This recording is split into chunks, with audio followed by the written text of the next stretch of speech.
Olá, bom dia! Seja bem-vindo, seja bem-vinda ao A Notícia de Frente desta quinta-feira, gente. Quintou, véspera da sexta-feira. Chega junto, participe aqui com a gente do A Notícia de Frente, o seu programa matinal feito para você com muita notícia e, claro, sempre comentadas. Não é isso, Haroldo? Bom dia. Exatamente. Bom dia, Nayara Moura. Bom dia ao nosso querido telespectador. Uma excelente quinta-feira a todos. Já está beirando a sexta-feira, final de semana está colado aí e com sol, o que é muito bom, né? Voando. Com vacinas chegando, se Deus quiser, daqui a pouco o Mato Grosso recebe mais lotes de vacina e a gente pode ampliar essa vacinação, né, Haroldo? O que a gente está esperando é exatamente isso. Existia uma perspectiva de nós termos vacina apenas para esta semana, 18 mil doses, mas com a chegada de mais 87.500 doses da Pfizer e da AstraZeneca, nós temos aí mais algumas semanas para frente de vacinação destas duas vacinas. O problema continua ainda grande com relação à segunda dose da Coronavac, continua sem perspectiva. Pois é, infelizmente. Gente, olha, participem com a gente, o WhatsApp aí no cantinho da sua tela, anota no celular, na agenda e manda mensagem, que seja também um dos nossos comentaristas. Então já vamos saber como que está o trânsito, dar aquela espiadinha.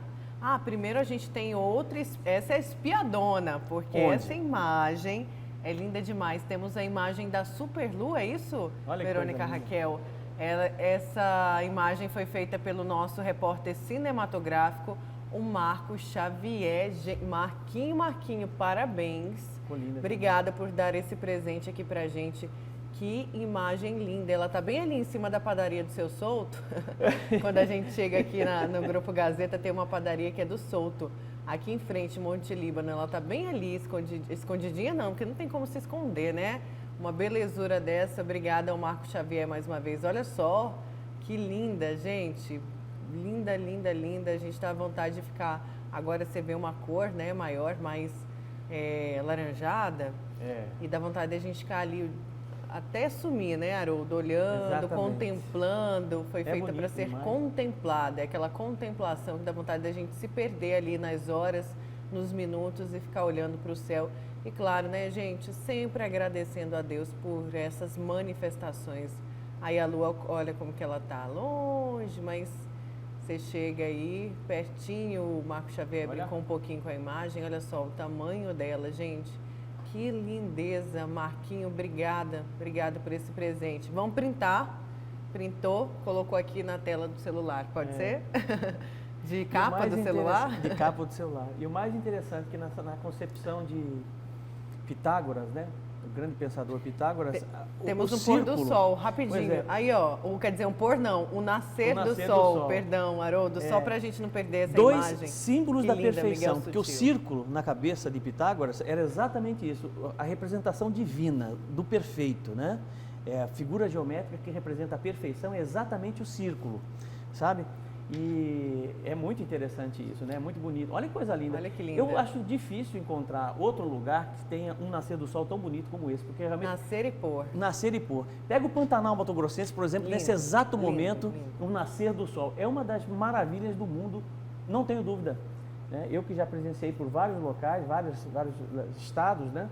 O nascer do sol, aqui realmente é diferenciado. E a gente, assim, a gente sente que ele está subindo ali, dá para perceber que ele está subindo, pelo menos a gente tem essa impressão, né? Não sei se é só uma ilusão de ótica, mas parece-me que ele está subindo ali. E você sabe, Nara, que aqui nós temos o privilégio, né? Um grande privilégio, eu, você e os nossos telespectadores. Sabe por quê? Tira a foto aí, gente, tira a foto, porque que imagem linda. Obrigada aí à Secretaria de Mobilidade Urbana. A câmera até parou, dessa vez não mexeu, hein? Que linda, Miguel Sutil, tranquila. Ali a gente tem o Mãe Bonifácia, a rotatória do Centro de Eventos do Pantanal, onde é um polo de vacinação. Obrigada, a gente tem que agradecer a Deus por essas manifestações maravilhosas. Eu que estava dizendo é que nós somos privilegiados, eu, vocês, nossos telespectadores, porque os gregos diziam que pelo menos uma vez ao ano a gente precisa presenciar o nascer do sol, para entrar em sintonia. Ixi, a gente faz isso com Deus, a gente faz isso todos os dias, né? Todos os dias. Estamos em sintonia, graças a Deus. Temos a Avenida do CPA aí, a historiador Rubens de Mendonça, com um movimento maior de veículos nos dois sentidos. mais trânsito tranquilo neste horário, aí sentido centro e sentido Centro Político Administrativo, CPA ali tranquilo, né?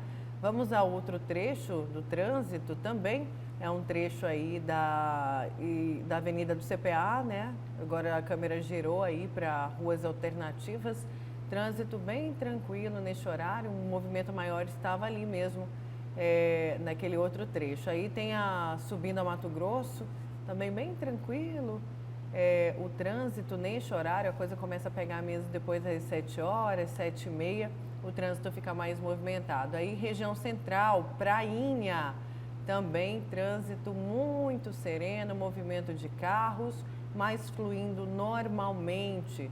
Temos outro trecho? Aí temos a trincheira da Miguel Sutil, trincheirona, né? Tem uma viatura da polícia ali fazendo a fiscalização da região.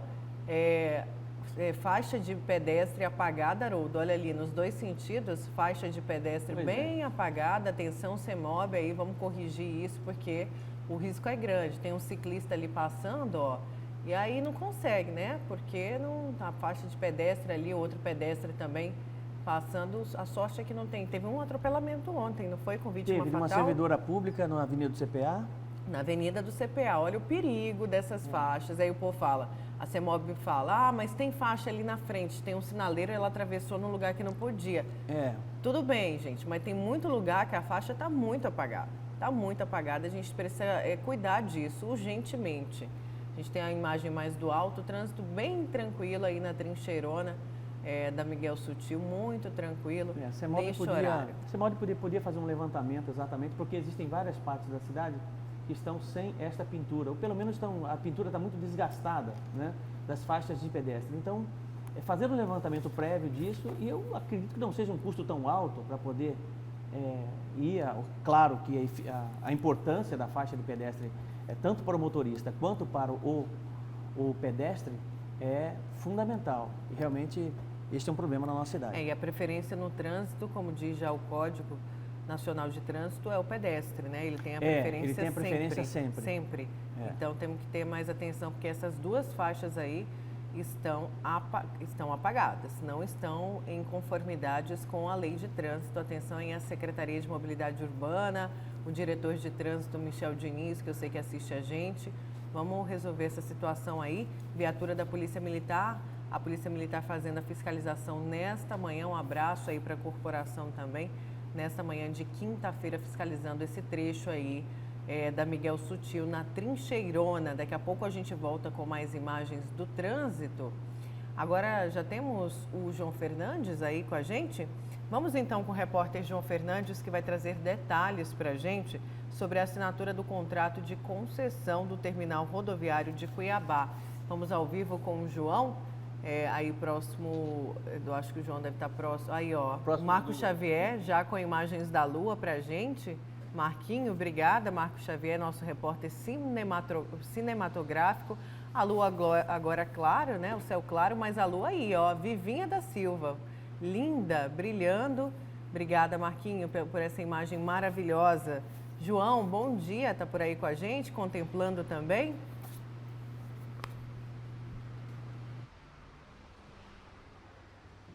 Oi, Nayara, bom dia para você, Haroldo, para quem está em casa também, uma excelente, abençoada quinta-feira. E a gente continua com essa imagem, aquela que você mostrou agora há pouquinho, né? A gente gravou um pouquinho mais cedo, ainda estava escuro, e agora já com o dia claro, mas ela continua ali intensa, linda no alto, e olhando para a gente daqui contemplando ela, né?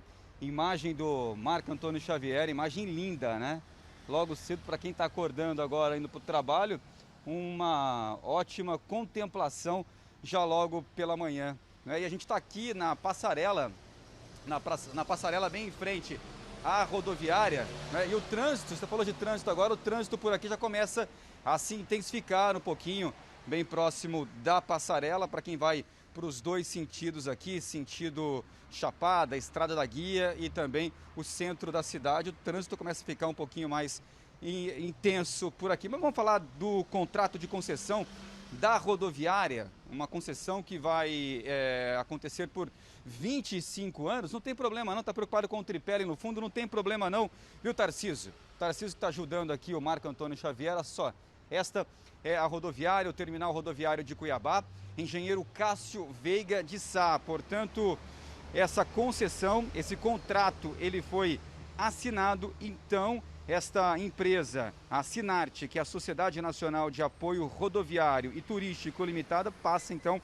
a administrar o terminal rodoviário. A concessão, o prazo é de 25 anos, período em que essa empresa deverá investir em melhorias do terminal. Isso é considerado aqui para a cidade um marco histórico. O contrato assinado é no valor de 240 milhões e os investimentos a serem aplicados diretamente em melhorias estruturais e reforma do terminal a partir do primeiro ano de concessão somam quase 19 milhões. De acordo com o secretário de Estado, o Marcelo de Oliveira, a assinatura do contrato de concessão é resultado de um grande trabalho do governo de Mato Grosso para trazer nova gestão à rodoviária de Cuiabá, com reforma do espaço e melhoria dos serviços para oferecer qualidade, acessibilidade e conforto aos usuários, sem perder as características marcantes do projeto estrutural e arquitetônico do terminal, que foi elaborado em 1977. Portanto, essa concessão ela vai durar 25 anos. Este é o prazo. Dentre essas melhorias, olha só, a serem realizadas estão adequações nos banheiros, modificações na área de embarque e desembarque, central de operações, que deverá funcionar com monitoramento do fluxo dos usuários, além de melhorias no estacionamento, que a gente está mostrando agora, e sinalização visual dos serviços prestados à população dentro do terminal, por exemplo. Também estão previstas a instalação de um elevador panorâmico, implantação de vigilância armada e de espaços para serviços comerciais, como caixa eletrônico, restaurante, banca de jornal, lotérica e também internet, Wi-Fi, para quem estiver aguardando, portanto, aqui o ônibus rodoviária, que saem passageiros diariamente. Esse movimento, ele caiu no ano passado por causa da pandemia, voltou a subir pelo menos 40% no final do ano passado, no período ali de festas do ano passado, agora deu uma caída de novo, obviamente, por causa da pandemia. Portanto, esse contrato de concessão foi assinado, o prazo de 25 anos, o investimento inicial, o investimento previsto inicial, quase 19 milhões. Portanto, Nayara, um marco histórico aqui para a cidade. A gente espera, então, que essa empresa faça um bom trabalho e traga e um espaço ainda mais, com mais conforto e com serviços que agregam, que vão agregar para quem utiliza aqui o terminal rodoviário Engenheiro Cássio Veiga de Sá. Nayara. Obrigada, viu, João, pelas suas informações. Essa rodoviária que foi assim, bem projetada, tem acessibilidade, tem um escoamento legal ali para saída e chegada de passageiros, mas está mal cuidada, está abandonada, falta revitalizar, tem que ter um cuidado mesmo. Muitos querem fazer dela também uma rodoviária shopping, uma rodoviária shopping, estilo que se tem em Goiânia, por exemplo. Seria muito bom, porque movimentaria também ali, movimentaria além dos passageiros, claro. Você teria também um movimento de comércios dentro da rodoviária. Tomara que dê certo, tomara que essa concessão saia, quer dizer, já saiu, tomara que essa concessionária realmente faça diferença aí, porque a gente sabe que tem algumas concessionárias, isso não só no que tange rodoviárias pelo Brasil, mas concessionárias de estradas, concessionárias do transporte coletivo, que não entregam o que estão no contrato, que não fazem aquilo que prometeram. Então, tomara que essa concessionária, sim, cuide e transforme a rodoviária de Cuiabá numa rodoviária modelo. Essa rodoviária, quando ela foi inaugurada, inclusive, muitos disseram assim, um exagero para a cidade. Na época, realmente, era uma rodoviária considerável. Hoje a cidade cresceu muito, o número de pessoas que moram na cidade e pessoas que visitam Cuiabá, e vão para o interior cresceu muito. É claro que a rodoviária ficou ultrapassada e precisa de alguma revitalização. Essa empresa investe algo em torno de 18, 19 milhões de reais, vislumbrando sobretudo a possibilidade de maximização de lucros. Ela também não vai botar dinheiro sabendo que só para ficar bom, só para ficar bonito, de forma alguma. Ela já fez o seu plano de viabilidade, já estudou, e sabe que ali tem, sobretudo, um potencial econômico muito grande, porque ela vai transformar aquela parte interior ali da rodoviária num mall, né? Ou seja, terão várias opções de negócios, ela vai poder alugar os boxes, ela vai poder ter, de certa forma, explorado da melhor forma possível a questão comercial ali na rodoviária. Mas é assim mesmo que funciona e deve ser assim também. Os dois lados devem ganhar. O consumidor final ganha, né? As pessoas que precisam de um transporte com qualidade, uma rodoviária com qualidade, ganham por conta exatamente dessa iniciativa privada, né? Dessa iniciativa. E a empresa também ganha ao longo do processo de 20 e poucos anos, que é o tempo que ela precisa para resgatar, né? E multiplicar o valor investido na obra de revitalização da rodoviária aqui de Cuiabá. Todas as parcerias, todas as ações que são feitas desta natureza vislumbram exatamente isso, tem o mesmo teor, né? O VLT, por exemplo, já caminhando para um outro assunto, também importante, da mesma natureza, né? Poderia ter a mesma tratativa se tivesse, de certa forma, políticos competentes, autoridades competentes e não tivesse corrupção, né? Porque nós poderíamos ter uma parceria público-privada. Eu me lembro muito bem que, à época, houve até o interesse de uma empresa chinesa, né, em adotar o VLT, terminar a obra e fazer com que isso continuasse, e não foi aceito, judicializaram, virou essa moagem toda que nós estamos aí acompanhando, né? Então, o que faltou para as nossas autoridades à época foi, além do problema da corrupção, que isso é grave, né, mas um pouquinho de traquejo político, um pouquinho de mediação política, principalmente em Brasília, para que essa prospecção pudesse ter sido feita. Certo. Deixei aqui com a participação dos nossos telespectadores, o Donizete de Primavera do Leste, mandar um abraço aí para a Primavera sintonizada na gente. Tem mais gente aqui. Bom dia. Será que agora vão cobrar estacionamento na rodoviária? Falou em concessão, esse é o sonho. Só em Cuiabá tem essa palhaçada de cobrar estacionamento em shopping e outros lugares. Não é só em Cuiabá, não. Quase que o Brasil todo cobra estacionamento em shopping, cobra estacionamento em rodoviária. E é assim. Cobra até banheiro, Verônica está lembrando aqui. Cobra até banheiro. A outra participação. Quando vão terminar essa obra aqui do Distrito Industrial, na entrada de Cuiabá? Está um perigo, principalmente à noite. Vão esperar acontecer uma tragédia ou começar a chover aí. Aí sim vai virar o inferno. Falta tão pouco, diz aqui Osido Pedra 90. Pois é, eu tenho inclusive uma nota do DENIT sobre essa obra lá do distrito. Eu vou puxar aqui no e-mail, Osi, e já trago para você, tá bom? E tá perigoso mesmo. Tá. Bem na chegada ali. Está se arrastando já há algum tempo, né? Bom, vamos falar de vacinação. A polêmica continua em torno da vacinação dos professores da rede estadual de ensino. O governador Mauro Mendes vetou a medida, mas a Assembleia já sinalizou que vai derrubar o veto. De um lado, a Secretaria de Educação marcou o retorno das aulas para o dia 7 de junho. Já os professores estão com indicativo de greve para a mesma data, caso não tenham imunização. Vamos conferir na reportagem. O veto do projeto de lei que condicionava a vacinação dos professores para o retorno das aulas presenciais no sistema de ensino público de Mato Grosso, marcado para o dia 7 de junho. Na reunião da Comissão de Constituição e Justiça, da última terça-feira, os deputados votaram um parecer para a derrubada desse veto do governo do Estado, que o governo não aceitou essa condicionante. A categoria de profissionais da educação já vem questionando e fazendo vários encaminhamentos, já um indicativo de greve, inclusive, que se não houver a vacinação para depois do retorno das aulas, que eles podem entrar em greve na mesma data marcada para esse retorno, que é 7 de junho.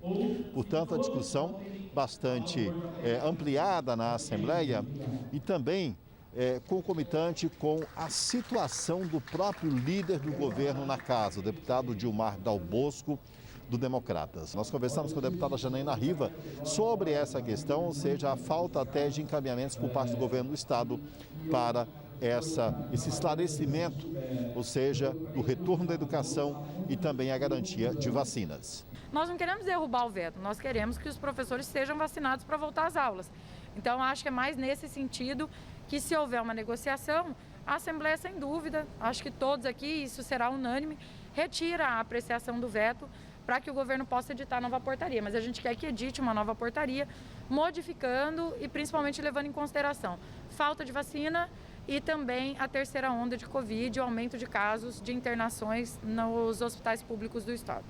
O deputado Eduardo Botelho, que é o primeiro secretário da Assembleia, é também um braço muito forte do Democratas na casa.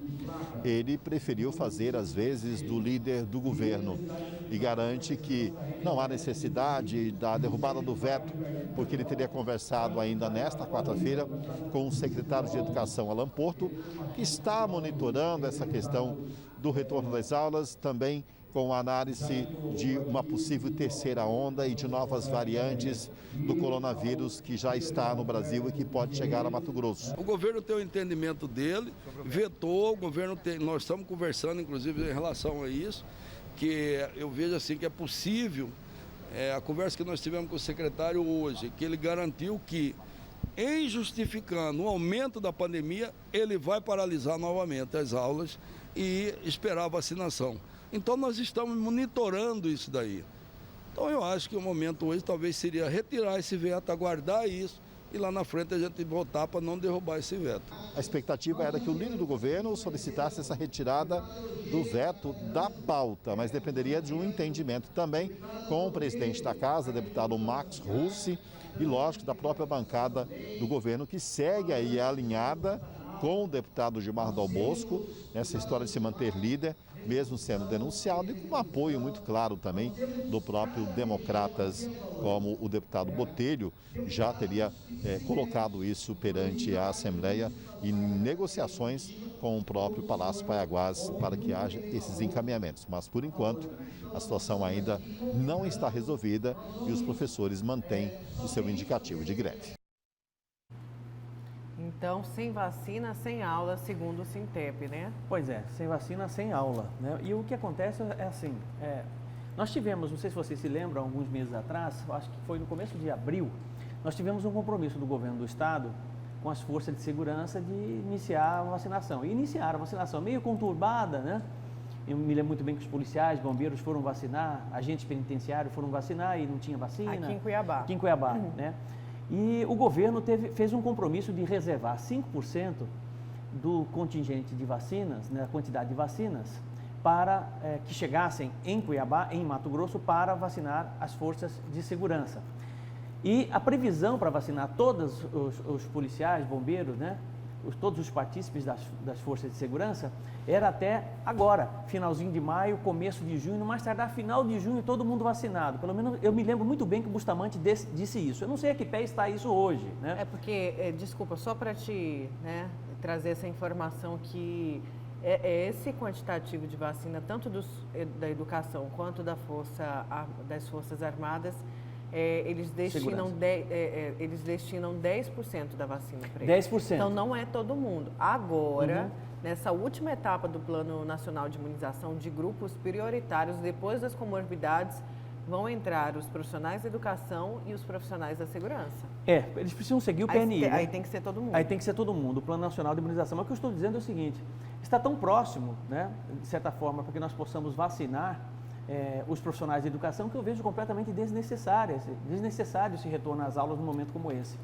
E tanto é que é visível na fala tanto do secretário de Estado de Saúde, Gilberto Figueiredo, como do próprio governador Mauro Mendes, do problema que nós estamos vivendo, gente. Nós estamos com 141 municípios com alto risco de contaminação.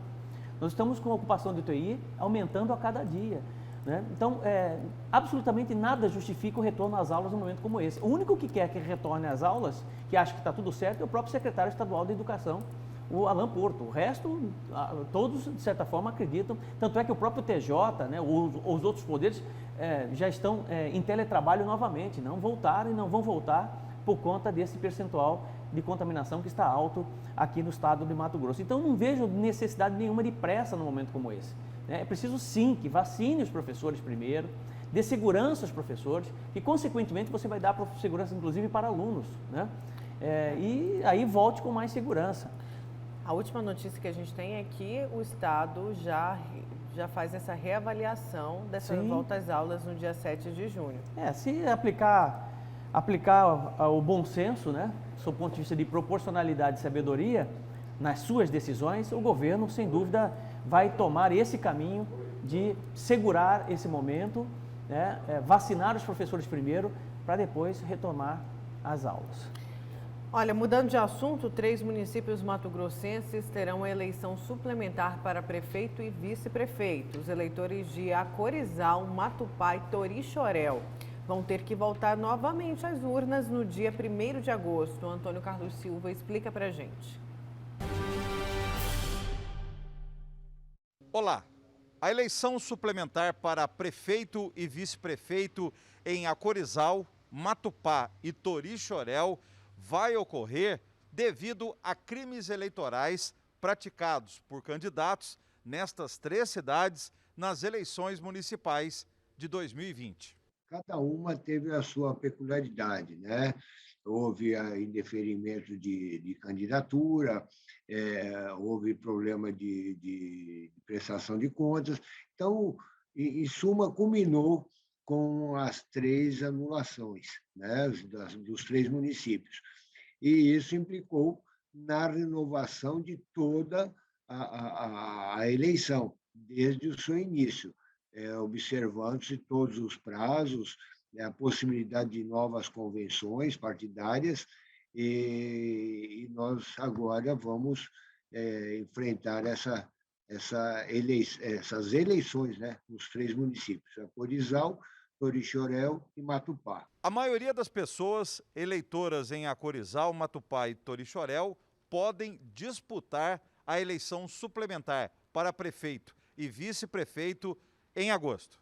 Essa resolução, inclusive no meu voto ontem, lá consta os requisitos que normais para qualquer eleição, que seria lá em 2020, né, é a mesma, obediente aos mesmos requisitos. O único que não pode é aquele candidato ou aqueles candidatos que deram causa a essa anulação, a eles é vedado participar dessa eleição futura. O novo pleito para prefeito e vice-prefeito em Acorizal, Matupá e Torixoréu seguirá todas as regras e calendários eleitorais. Nós temos a decisão com a resolução aprovada pelo TRE ontem e, na sequência, nós temos um anexo a essa resolução, que ela trata do calendário eleitoral, né?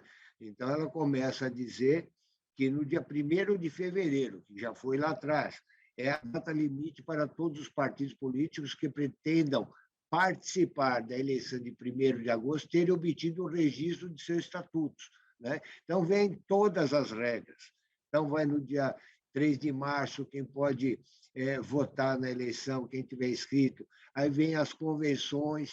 Então, todo o calendário normal será aplicado nessas 3 eleições. As convenções partidárias que irão escolher os candidatos a prefeito e vice-prefeito de Acorizal, Matupá e Torixoréu acontecerão entre os dias 15 e 17 de junho, de forma presencial ou pela internet.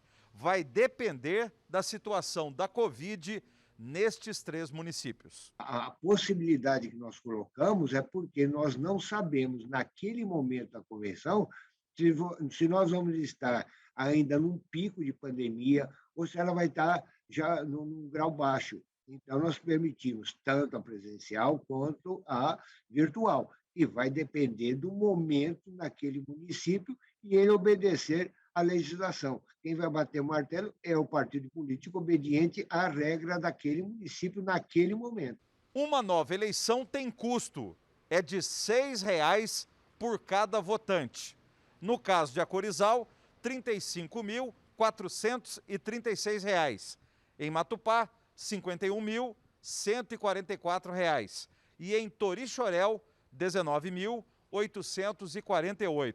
Ou seja, o novo pleito nas 3 cidades vai custar um total de R$ 106.428, valor a ser pago pela Justiça Eleitoral. Agora, esse custo ele é arcado pela Justiça Eleitoral, né? Ele vem do orçamento da União para fazer exatamente essas eleições. né? Muito se discute se quem deu causa deve arcar com esse prejuízo. Mas, enquanto se discute isso, o prejuízo é da população, né? E que o Poder Judiciário acaba gastando com o dinheiro da União. Fora isto, os 5.906 eleitores de Acorizal, os 8.524 votantes de Matupá e os 3.308 eleitores de Torixoréu deverão voltar às urnas no próximo dia 1º de agosto. Para a Justiça Eleitoral, esta obrigação é um dos preços da democracia. A vontade popular ali talvez não reflita a realidade. Por isso que houve anulação dessas eleições. Algum fator ocorreu para que ela fosse anulada. Então, a democracia é exatamente isso. Certo. Gente, deixa eu só antes ir aqui com participação, o pessoal ainda está repercutindo a questão da vacinação dos professores. Bom dia, professor Haroldo. Não é mais sensato os professores cobrar que as escolas tenham condições de receber os alunos do que aprovar, greve ou não retorno às aulas? Não vejo essa cobrança, e sim quer vacinas. Escolas privadas não têm vacinas e estão trabalhando. É a Márcia. Seria o ideal, Márcia, seria o ideal. O problema é que o governo do estado, o discurso dele não tem consistência prática. É muito bonito no discurso, mas na prática ele não vai lá na escola ver exatamente a situação do professor, do coordenador e do diretor. É muito difícil, né? Você ter, por exemplo, falta tudo. Tem escola pública que falta papel higiênico. Tem escola pública que falta álcool gel, que falta estrutura exatamente para poder atender. Agora, você vai numa escola particular de primeira linha, por exemplo, né? Que atende aí a casta privilegiada da sociedade, tem o sujeito, tem 3, 4, 5, 6 inspetores dentro do colégio com um apito na boca para poder acabar com aglomerações, álcool gel o tempo todo. Quer dizer, a estrutura é muito diferente. Então, esse discurso do governo não tem consistência prática e a gente percebe isso. A gente sabe, por exemplo, que eles tentaram a questão da aula remota e não ficou lá aquelas coisas, né? Apesar de ter uma boa iniciativa de comprar tablets, de investir em internet, seja o que for, mas a estrutura não é boa e, infelizmente, coloca, assim, em risco muitos professores, inclusive, que são do grupo de risco. E esta, a meu ver, é a realidade da situação com relação à educação aqui no estado de Mato Grosso. Não só do estado de Mato Grosso, no Brasil todo. Tem mais gente aqui. Bom dia, Nayara e professor. Não estou preocupado que professores passem Covid para o meu filho, mas sim que os outros alunos, que são a maioria, passe. O problema não está... É o Edivaldo do Cristo Rei. Inclusive, existem alguns estudos que mostram que a taxa de contaminação em escola, universidades é pequena, não tem... o problema não está aí. O problema é que existem muitos professores que são do grupo de risco e devem estar em casa, né? E aí você tem um déficit muito grande em determinadas disciplinas, por exemplo, né? E aí você desestrutura a educação, pelo menos o currículo do aluno, por conta da falta de professores. Se você já tem uma falta recorrente, né, de professores de algumas disciplinas, imagina com uma pandemia como essa, professores que não têm a mínima condição de estar em sala de aula. Então o problema é muito maior do que esse que aparenta, não é tão simples assim a situação. Só lembrando que a vacina é só para maiores de 18 anos, viu, gente? Então, uma grande parte dos estudantes, né, uma grande parte não vai poder vacinar, porque é menor de 18 anos. Você vê que, olha só que interessante, você vê a própria Universidade de Oxford, né, que tem um papel importante na fabricação lá da AstraZeneca, né, essa vacina que está sendo vacinada, amplamente vacinada, agora está parada na Europa, mas aqui no Brasil continuam vacinando com a AstraZeneca, né? Logo que o vírus apareceu, Nayara, eles suspenderam as aulas da universidade até final de 2021. Até final deste ano, entendeu? Isso foi decidido em julho do ano passado, por conta exatamente do problema da pandemia. E muitas universidades americanas, né, europeias, acabaram decidindo, remodelando a sua metodologia por conta exatamente do grupo de risco, da possibilidade de contaminação. E olha que nós estamos falando de universidades de primeiro mundo, com uma estrutura infinitamente melhor e maior que a nossa.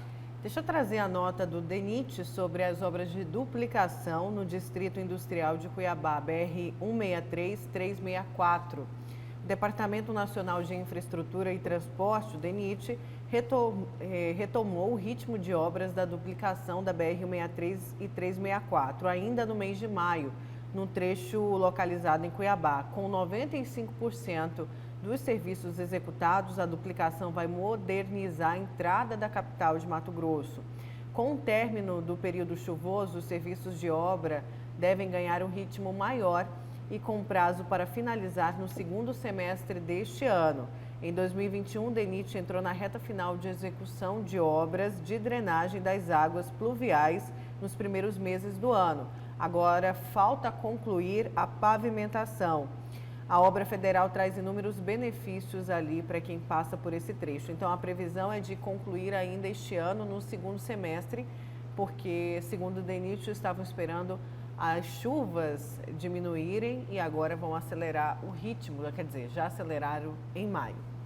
Bom, intervalo, agora 6h41. Vamos para o nosso primeiro intervalo, mas antes, mais uma espiadinha no trânsito. Vamos saber como que está o trânsito na capital. Aí, República do Líbano, saída para Guia, saída para a Chapada dos Guimarães. Trânsito mais movimentado, porém fluindo normalmente. A gente já volta.